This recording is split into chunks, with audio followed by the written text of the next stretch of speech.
গুরুত্বপূর্ণ একটা বড় সিদ্ধান্ত নিয়েছি। এবার ভাবছি বিধানসভা নির্বাচনে বিজেপিকে ভোট দেব। তবে একটু ধৈর্য ধরুন। সামাজিক মাধ্যম এবং বহু মানুষের মুখে শুনছি এবার বাংলায় বিজেপি ঝড় আসছে। সরি, ঝড় নয়, সুনামি আসতে পড়বে। বিজেপির বঙ্গবিজয় নাকি শুধু সময়ের অপেক্ষা? এবার বিজেপি যেন তেন প্রকারে বাংলা দখলে মরিয়া হয়ে আছে। বলছে ডাবল ইঞ্জিন সরকার হলে বাংলা সোনার বাংলা হবে, হবে রাম রাজত্ব। বিজেপিকে ভোট দেবার আগে নিচের প্রশ্নগুলোর উত্তর আমার জানতেই হবে। এগুলোর যদি সঠিক উত্তর আমি জানতে পারি তবে আমি বিজেপিকেই ভোট দেব, 100% গ্যারান্টি। আপনাদের অনুরোধ করছি যে আপনারাও আমার মতো একই সিদ্ধান্ত নিন। এবার প্রশ্নগুলি। 1, আচ্ছা, বিজেপি শাসিত রাজ্য যেমন রাজস্থান, মধ্যপ্রদেশ, হরিয়ানা, আসাম, মণিপুর, ছত্তিশগড়, বিহার, অন্য কয়েকটি রাজ্যের আইন শৃঙ্খলা এবং অন্য নানা উন্নয়ন সূচক কি পশ্চিমবাংলা থেকে খুব ভালো? 2, ওই সমস্ত রাজ্যে মাথাপিছু আয় কি পশ্চিমবাংলা থেকে অনেক বেশি? 3, ওই সমস্ত রাজ্য থেকে পশ্চিমবাংলার মানুষের অভাব এবং বেকারত্ব কি বেশি? 4, পশ্চিমবাংলা থেকে যত পরিযায়ী শ্রমিক অন্য রাজ্যে গেছে তার থেকে অন্য রাজ্য থেকে পরিযায়ী শ্রমিক কি বেশি পশ্চিমবঙ্গে কাজ করছে না?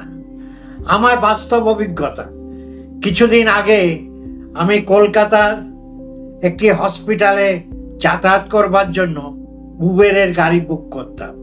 প্রায় প্রত্যেকবারই গাড়ির ড্রাইভার দেখেছি বিহারের লোক। পরিযায়ী শ্রমিকের ইস্যু ভোটে উঠছে কেন? ভারত থেকে প্রতি বছর লাখ লাখ যুবক যুবতী যখন বিদেশে কাজ করতে যায় তখন কেন পরিযায়ী সমস্যার আওয়াজ শুনতে পারি না ভারত সরকারের বিরুদ্ধে?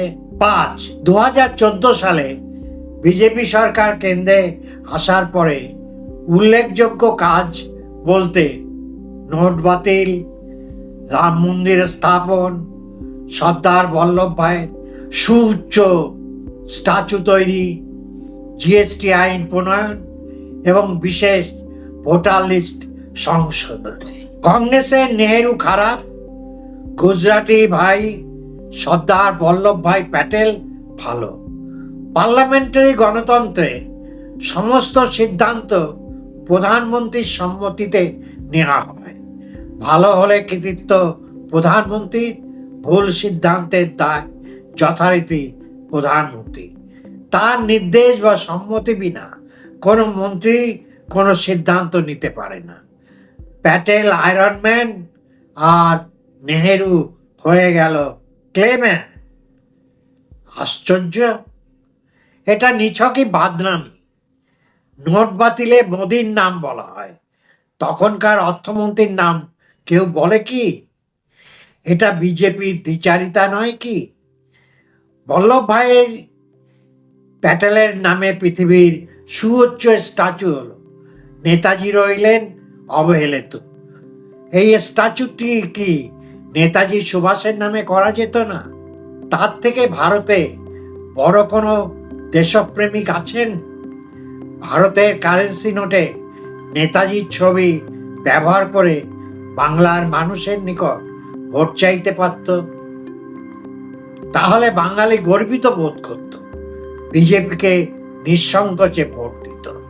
6, এই কেন্দ্রীয় সরকার ক্ষমতায় আসার পর কোনো বৃহৎ শিল্প বা সরকারি প্রতিষ্ঠান স্থাপিত হয়েছে কি? বরং যে সমস্ত সরকারি প্রতিষ্ঠানগুলি রয়েছে সেগুলি বেসরকারীকরণ করার চেষ্টা চলছে। 7, বলার মতো নতুন কর্মসংস্থান হয়নি, প্রতিশ্রুতি পালন করা হয়নি। নিত্য প্রয়োজনীয় দ্রব্যের মূল্যবৃদ্ধি নিয়ন্ত্রণ করা গেছে কি?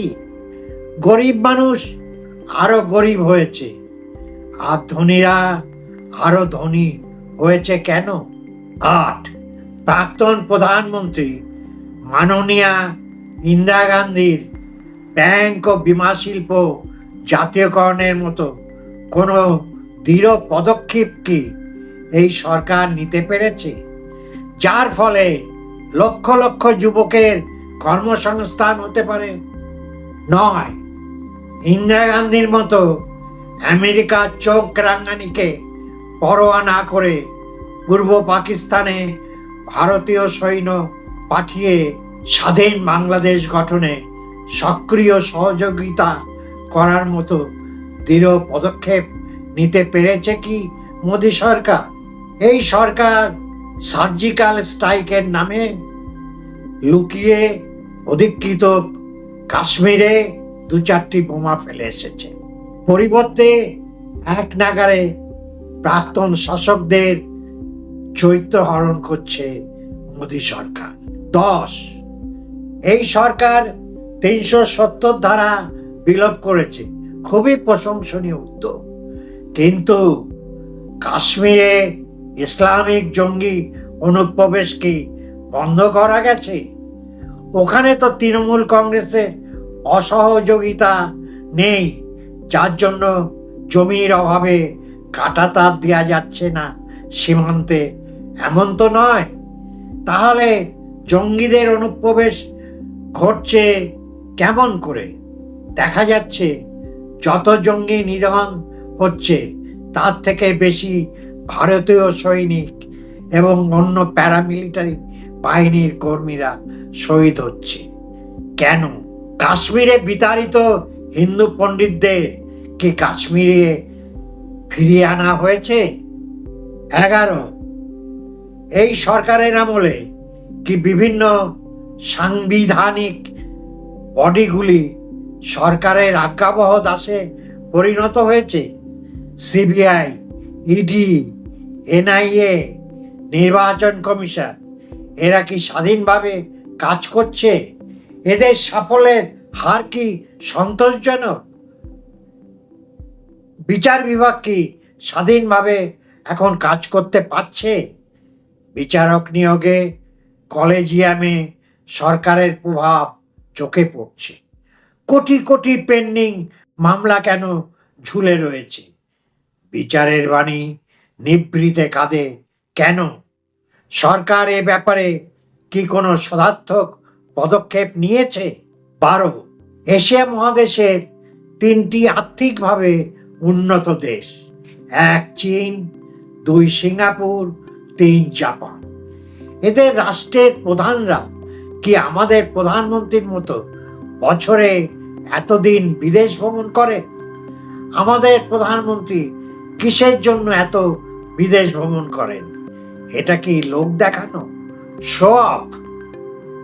13, পশ্চিমবঙ্গের মানুষ যে হিন্দু ধর্মের সাথে পরিচিত, তারা যে সফট হিন্দু ধর্মে বিশ্বাসী, সেখানে উগ্র হিন্দুত্ববাদকে পশ্চিমবঙ্গের মানুষ হজম করতে পারবে? পশ্চিমবঙ্গের মানুষ হনুমান নিয়ে কবে বাড়াবাড়ি করেছে? রামনবমীর মিছিলে অস্ত্র হাতে এত আস্ফালন 10 বছর আগে দেখেছেন? জয় শ্রীরাম ধ্বনি কবে আমাদের সৌজন্য বিনিময়ে ধ্বনি হয়ে উঠল? আমরা ধর্মীয় আচার অনুষ্ঠানে খুব বেশি বিশ্বাসী নই। আমরা ব্যক্তিগত আচরণের মাধ্যমে হিন্দু ধর্ম পালন করি। আমাদের ঘরে মা বউরা লক্ষ্মী, নারায়ণ, গোপাল, কালী, রামকৃষ্ণদেব, লোকনাথ বাবা, রাম ঠাকুর, অনুকূল ঠাকুর এবং এরকম আরও অনেক গুরুর পুজো করে। সেখানে রাম, সীতা, হনুমান বা গণেশের খুব একটা উপস্থিতি চোখে পড়ে না। কিন্তু বিজেপি উত্তর ভারতের যে হিন্দুত্ব আমদানি করতে চাইছে, সেটা কি পশ্চিমবঙ্গের মানুষরা হজম করতে পারবে? বাংলার হিন্দুত্বের আইডেন্টিটি কি হারাতে চলেছে? 14, বিজেপির কি একটি মাত্র এজেন্ডা? মুসলিমদের খতম করা ও দ্বিতীয় শ্রেণীর নাগরিকে পরিণত করা। এই জন্য কি এসআইআর কে এত গুরুত্ব দেওয়া হচ্ছে? ভোটার তালিকা সংশোধন একটি চলমান কর্মপ্রবাহ হওয়া উচিত। মৃতদের স্থানান্তরিত 2 জায়গায় নাম আছে, যারা অন্য দেশের নাগরিকত্ব নিয়েছে, এবং ভুয়ো ভোটারদের নাম বাদ দেওয়া এবং নতুন ভোটারদের নাম অন্তর্ভুক্ত করা। এই সহজ কাজকে জটিল করে মানুষকে লাইনে দাঁড় করিয়ে হয়রানি করবার উদ্দেশ্য কি? সারের গোপন এজেন্ডা বিশাল এক শ্রেণীর মুসলিম ভারতীয় নাগরিকদের ভোটাধিকার হরণ করা, যারা বিজেপির ভোট ব্যাংক নয়। ফলস্বরূপ সাম্প্রদায়িক সম্প্রীতির বাতাবরণ নষ্ট করা, হিন্দু মুসলিমের ভিতর বিভেদ সৃষ্টি করা, দাঙ্গা, রক্তক্ষয়ী সংঘর্ষের পরিস্থিতি সৃষ্টি করা হচ্ছে সচেতনভাবে। 15, যে কথা বললাম, বিজেপির একটি মাত্র এজেন্ডা। তাদের বক্তব্য হলো হিন্দুরা ভারতে খাতরে মে, মানে হিন্দুরা বিপন্ন। মুসলিম আগ্রাসনের কারণে মুসলিমদের হীনবল এবং বিতাড়ন করতে না পারলে ভারত মুসলিম রাষ্ট্র হয়ে যাবে এবং হিন্দুদের ধর্মান্তরিত করবে। এই প্রচারে গরিব হিন্দু এবং উদ্বাস্তু হিন্দুরা আতঙ্কিত ও অসহায় বোধ করছে। ভারতের মুসলিমরা যদি এতই হিংস্র হতো, তাহলে 500 বৎসরের মুসলিম শাসনকালে ক্ষমতার জোরে সব হিন্দুকে ইসলাম ধর্মে ধর্মান্তরিত করত। যেমন ইরাক, ইরান, তুরস্ক, মিশরে ইসলামিক শাসন প্রতিষ্ঠার পর সেখানকার সমস্ত মানুষকে ইসলামে ধর্মান্তরিত করা হয়েছিল। কয়েকজন ঘোড়সওয়ার মুসলিম যোদ্ধাকে দেখে ভারতের মহাবীর পাঞ্জাব, রাজস্থানের রাজা মহারাজারা হনুমানের মতো লেজ তুলে পালিয়েছিল। ভারতের জলবায়ু ও এখানকার প্রাচীন সংস্কৃতি মানুষকে শেখায় পরধর্ম সহিষ্ণুতা। কবির কথায়, এখানে সকলের পৃথক আইডেন্টিটি, সাগরে হয় লীন, সকলের হয় একটা পরিচয়, আমরা ভারতবাসী, আমরা ভাই। আজও আপনি হিন্দু ধর্মে আছেন, সেই জন্য মুসলিম শাসকদের ধন্যবাদ দিন। 2-1টি বিচ্ছিন্ন ঘটনা ব্যতীত আপনি গত 50 বছরে কয়টি হিন্দু মুসলমান দাঙ্গা দেখেছেন? যে 2-1টি ঘটনা ঘটেছে, তার জন্য দায়ী অল্প কিছু জিহাদি ধর্মান্ধ মুসলিম।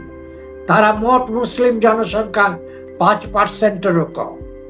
এদের স্থান হওয়া উচিত কারাগার। এদের সাথে সাধারণ মুসলিম প্রতিবেশী ও বন্ধুদের মেলাবেন না। সাধারণ মুসলিমরা শান্তিকামী, সাচ্চা ভারতীয়, বন্ধুবৎস। তারা পরিশ্রমী ও ইমানদার। তারাই ভারতের অর্থনীতির চালিকা শক্তি। এই প্রশ্নগুলির সঠিক উত্তর দিয়ে আমাকে সন্তুষ্ট করতে পারলে এবার আমি বিজেপিকেই ভোট দেব, 100% গ্যারান্টি। আমার ভিডিওটা আপনাদের ভালো লাগলে লাইক করুন, শেয়ার করুন, আপনাদের মতামত কমেন্টে জানান। যারা এখন আমার চ্যানেলটা সাবস্ক্রাইব করেননি, তারা চ্যানেলটা তাড়াতাড়ি সাবস্ক্রাইব করুন এবং অল নোটিফিকেশন বেলটা বাজিয়ে দিন। আপনাদের একটি কমেন্টস, একটি লাইক আমাকে অনুপ্রাণিত করবে। আবার আসবো এরকম একটি প্রয়োজনীয়, গুরুত্বপূর্ণ ভিডিও নিয়ে। ততদিন আপনারা সবাই সুস্থ থাকুন, ভালো থাকুন, আনন্দে থাকুন। আনন্দই হচ্ছে ঈশ্বর, আনন্দই হচ্ছে আল্লাহ।